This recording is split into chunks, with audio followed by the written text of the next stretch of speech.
Hi, welcome to One Eye on the Page. I'm Scott. Welcome to a new vlog week. It is Monday, June 26th, and I am in status quo, basically. I have a bunch of books that I am still reading, many of which I hope to complete by the end of the month, some that I will not, and some that I might. So let's get started with what I'm currently reading.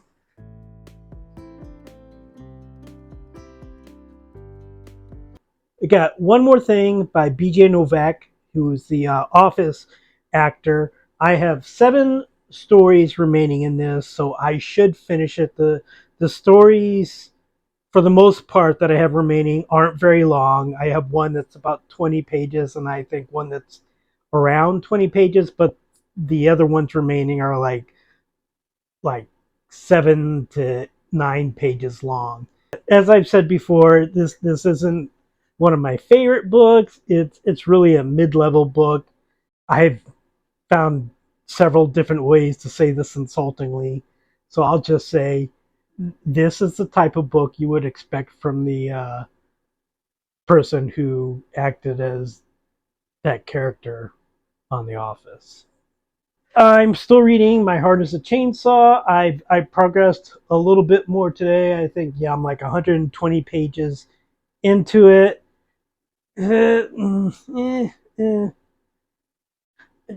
As I mentioned yesterday or in last week's vlog, there's a lot about the main character who I don't particularly care for, and there's almost nothing about any other character.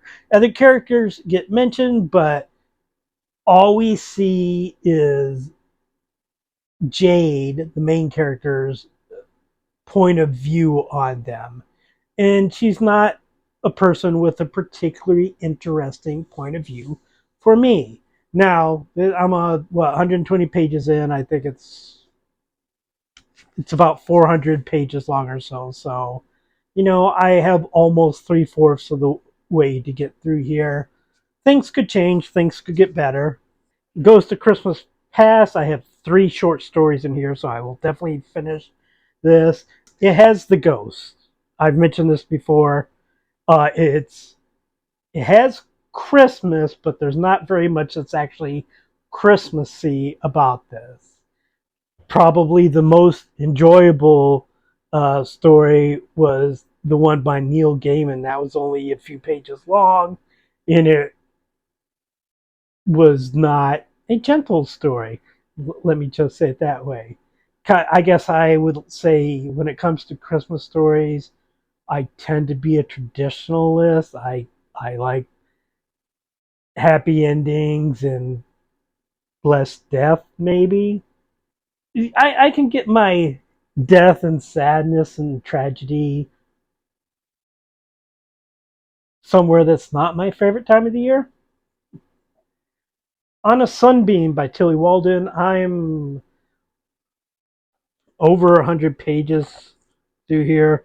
I'm 124 pages in here. It's 550 or so pages long. Honestly, I mean, it's interesting, and I know that it's doing 2 different timelines, but it just really hasn't given me a cohesive story yet. But like My Heart is a Chainsaw, I'm waiting for that to happen. I'm hoping that it happens. The art is good. The only complaint I had is something I mentioned before. It's just the panels are so small, the writing is so small that it's sometimes hard to read some of the bubbles. PG Wodehouse, Quick Service, which is novel in here. I'm on chapter 10 of it now. There are 20 chapters. I've read it before, as I've said. It's for a podcast. Not only should I be done this month, I have to be done this month since we're supposed to be doing the podcast on Saturday. I am also reading Rachel Lacey's Come Away With Me, which is a sapphic romance. Get that right because I believe one of the women is bisexual. So it's another in her Midnight in Manhattan series, which one with the bartender in the reality TV host was the first one, and the one with the two Broadway actresses was the second one. And I apologize, I'm not good with the book names right now either, but I like those. But as I said before, those, well, just the entire Midnight in Manhattan ones was a little bit darker than what I was used to with Stars Collide and Read Between the Lines. I think of the three that I've read or are reading right now in the series, I still prefer the one with the Broadway stars, and then the one with the bar owner and the reality TV one. And this one is in third place right now. Again, I'm a sucker, I guess, for bringing mental health into it, and what I will talk more about the mental health situation when I finish the book. But I always like the romance novels that have something else going for it beyond just the romance.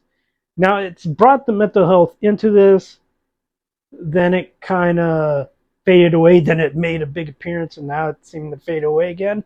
But I mean, I guess that's kind of mental health too. It's not always at the forefront. So in Don Quixote, I have started working out again. Well, I was working out before, but I was doing like under desk elliptical and lawn mowing. That was pretty much it. So I've started walking again. So I've been listening to Don Quixote. I hope to walk at least 3 or 4 times a week. I'm on hour 5, at probably hour 6 of the audiobook now, and there's 39 hours. So I'm like 13 to 15% of the way through. I enjoy it. It is interesting. It's funny, although not as funny as I was expecting. A little bit more tragic than I was expecting. But, and this is going to be real interesting because the book is over 1,000 pages long. It's getting a little bit repetitious. It's like, okay, Don Quixote is mad and he keeps imagining all these adventures and he keeps getting his ass kicked. But now it keeps happening, and it's like, okay, are we going to move forward? I got a little bit now where Sancho is kind of like trying to maneuver things so that Don Quixote doesn't get them beat up. It's just repetition right now, and I'm waiting to see if there's any change. So that is it for today. I'm going to actually be filming another video after this. You're just going to come over here and do it. Okay. You didn't scratch my legs. You are such a camera hog. And you're licking my elbow. All right. I am going to be doing a video on picking the next book club book because I didn't realize until today that I was the person who was supposed to be picking the next book club book. So that'll actually be out before this video comes out. So until tomorrow, and I'm going to see if I can turn this camera off without getting clawed to death.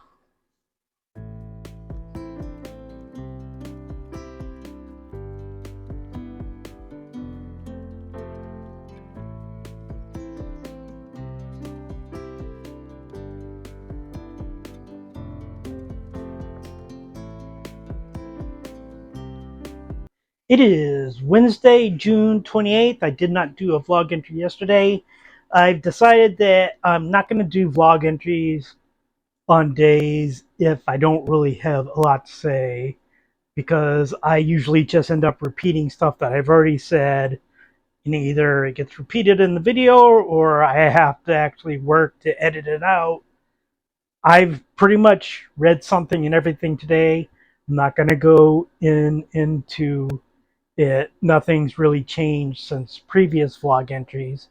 I will be doing a vlog entry tomorrow because I will have finished both One More Thing by BJ Novak and Ghost of Christmas Past, and I have lots of things to say about those. I am still on schedule to finish Quick Service by the end of the month. I will probably finish the Rachel Lacey book, Come Away With Me, by the end of the month too. All the other books that I'm reading, except for Don Quixote, which I will definitely not finish before the end of the month. All the other books are up in the air whether or not I'll finish them.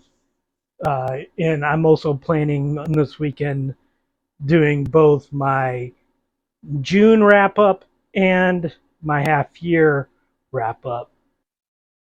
Don't really have much else to say for today. I will see you back here tomorrow where I will have plenty to say.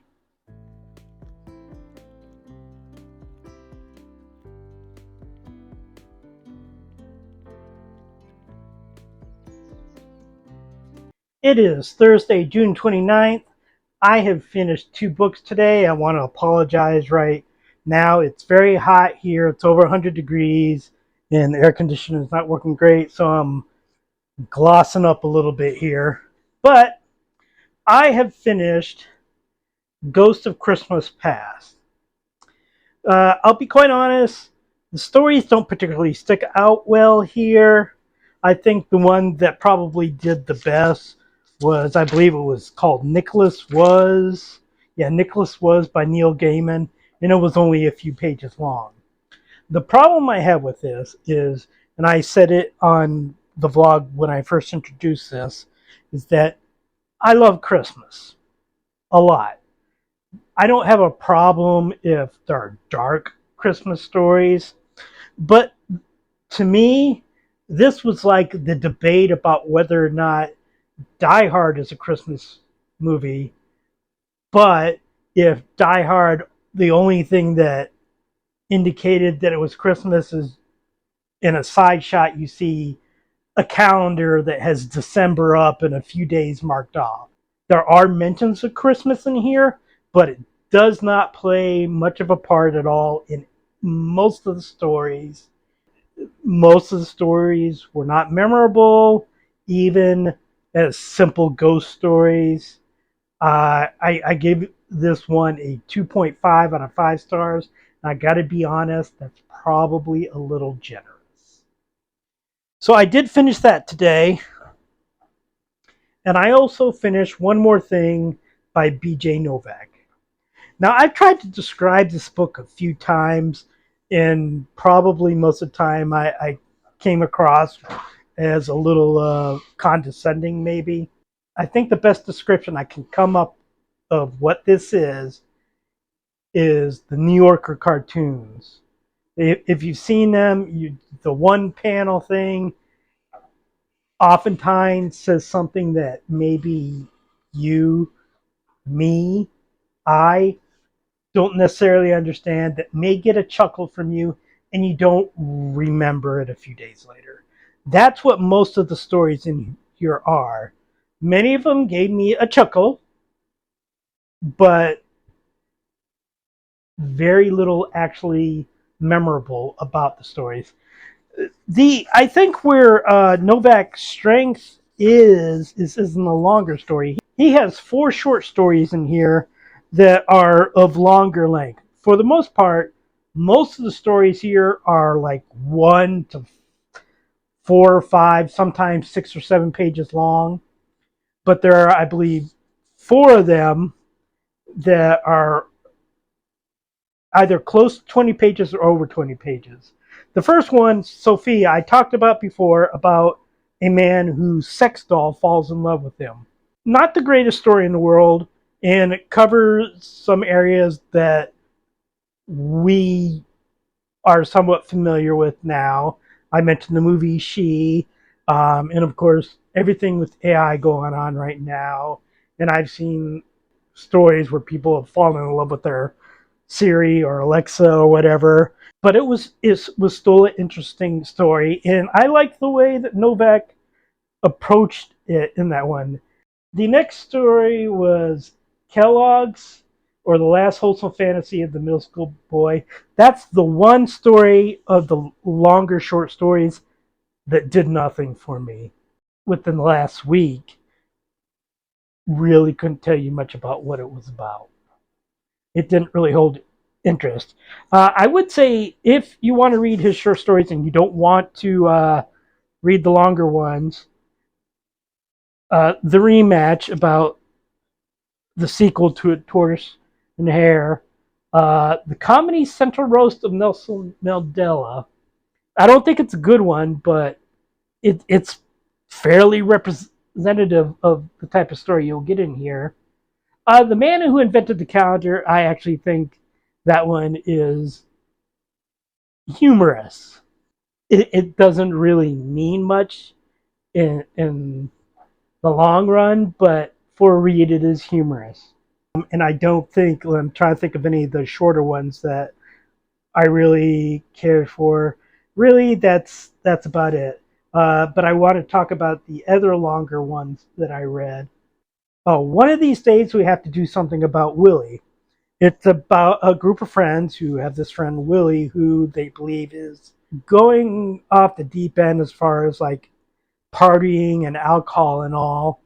And it's interesting for Willie's reaction and also the twist, not really a twist ending. Probably if you read another short story in here and you get a sense of what BJ Novak is as a writer, you'll probably see the twist ending coming a mile away.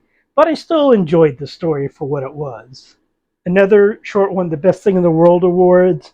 I think some of the worst stories in here are ones that mention like real life celebrities. The Nelson Mandela one, and this one where Neil Patrick Harris hosts the award show for the best thing in the world, which usually every year is won by love. Until one year, maybe it's not. The last long one is J.C. Auditat, translator of Don Quixote. I'm reading Don Quixote right now, and I found it humorous. And he also the main character JC in this translate other works. I said that the stories before were like something from an MFA program. This one is like that, except it's a good short story. If you're looking for meaning in it, you're not going to find it, but I think it's an enjoyable read. You have three fairly good long short stories, probably with the Don Quixote one being the best to me, and several humorous but ultimately forgettable short stories. I'm going to rate it a 3, like the 2.5 for Ghost of Christmas Past. It's probably a bit elevated over what it should be. I have not read anything else today. I finished those 2 books and I got a lot of progress in quick service. I either will tonight or at some point tomorrow finish the Rachel Lacey book, Come Away with Me. I think 50 pages away from the finish. And I will talk more about both those books tomorrow. I won't get into them. As I said, I don't want to keep doing the thing where I talk a lot about a book as I'm reading it and then say a lot of the same stuff in subsequent vlog entries. So I'm trying to change that.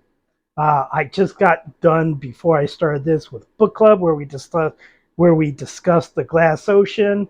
I think it went well. I mentioned that I'm picking Horns by Joe Hill as the next book club book, and I had some people who have expressed that they may opt out of it because they don't like horror, which is anybody's prerogative. I just find it funny that we've had so many thrillers that have dealt with violence and sexual assaults and multiple sexual assaults and worse. But you mention horror, and that's the thing that puts you off. It's like, I'm more offended by the stuff that goes on in these thrillers.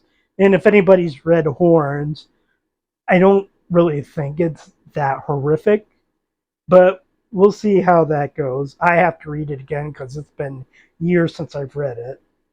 So that is it for today. I will definitely talk to you tomorrow because I will finish 2 more books tomorrow.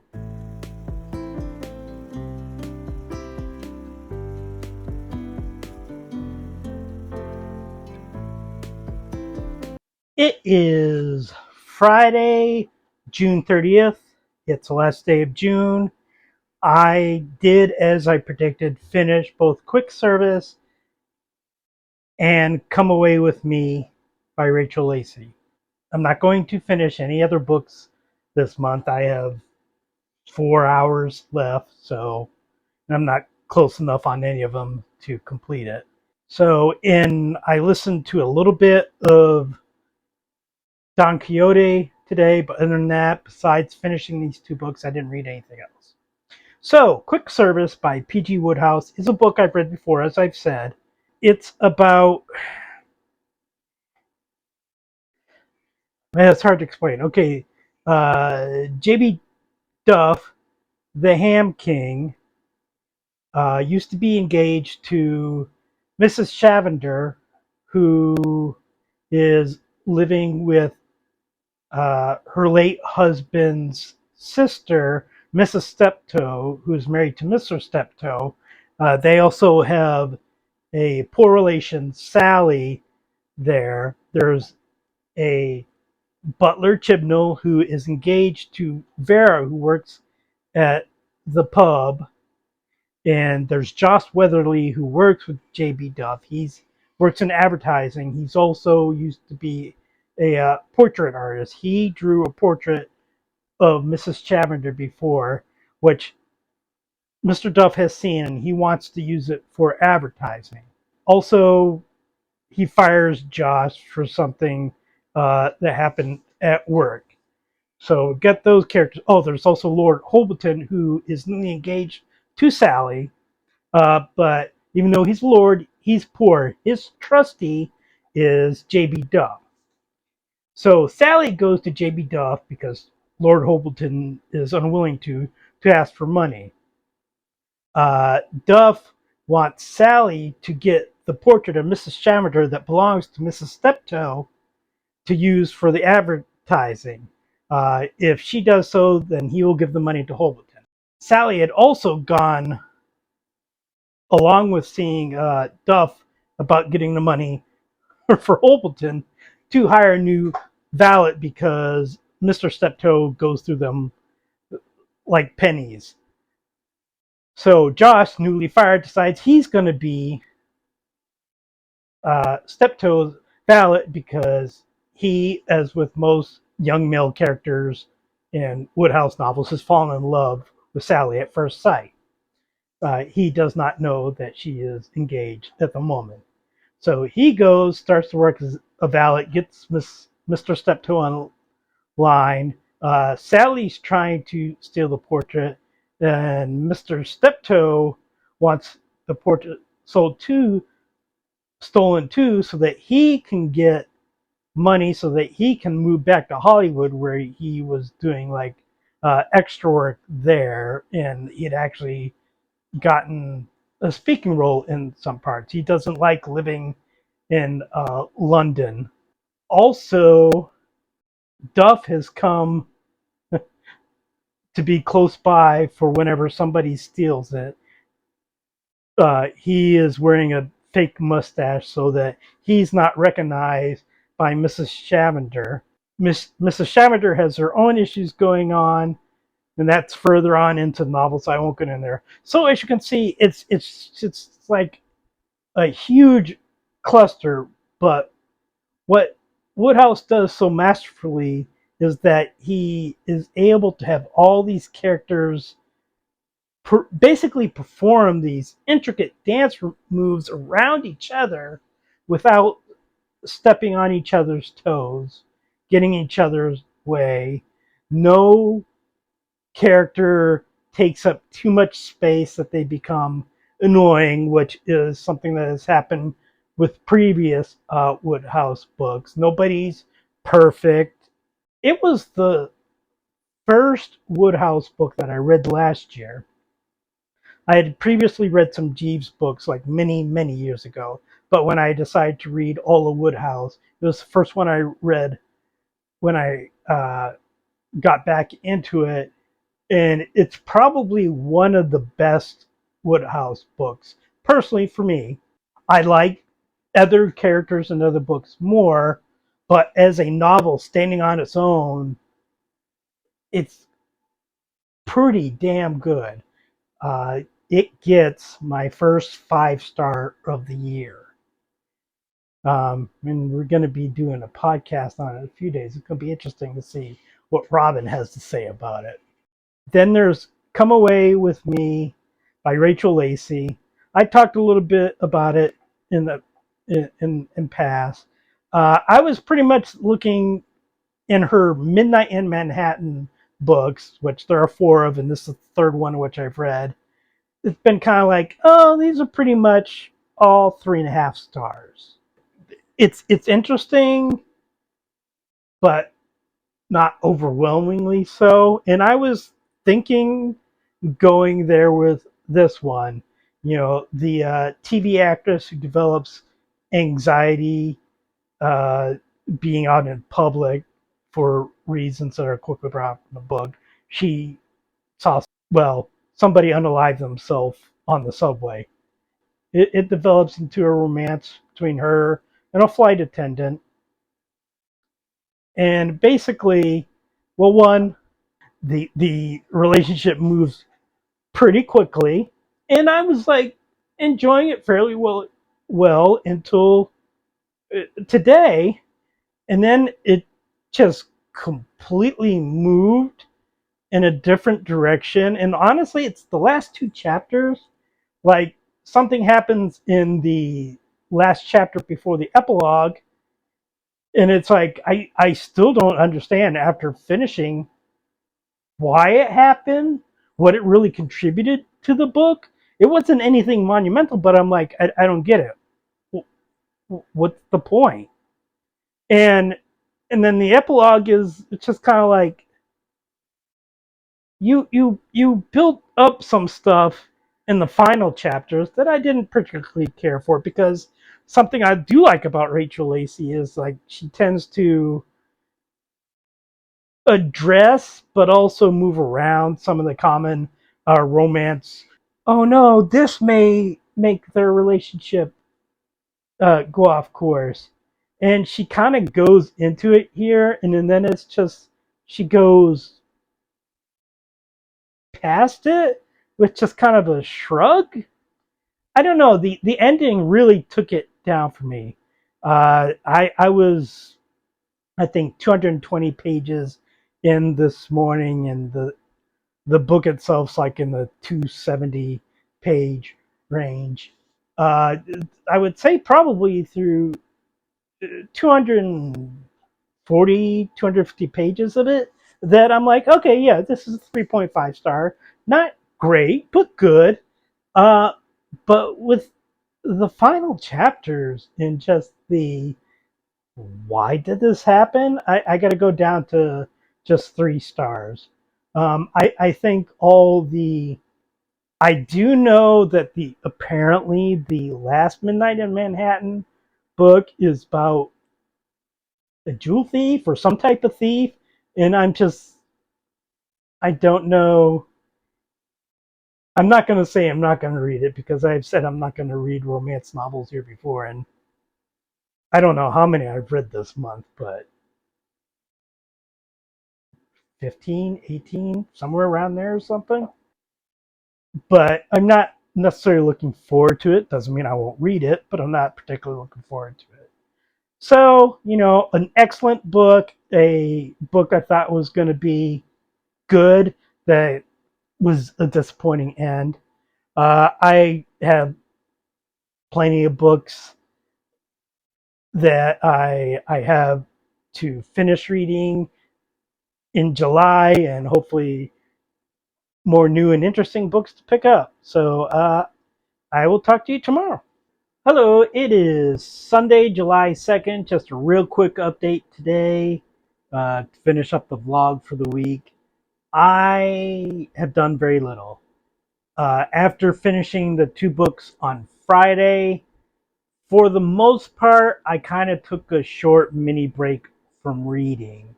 As I've mentioned before, I read 23 books in June, so just a little respite right now. I did read, and by read I mean listen to, a little bit over an hour's worth of Don Quixote over the weekend. I'm about a quarter of the way through it, a little bit past a quarter of the way. Continuing on track for that, that is it for the week. I will talk to you next time.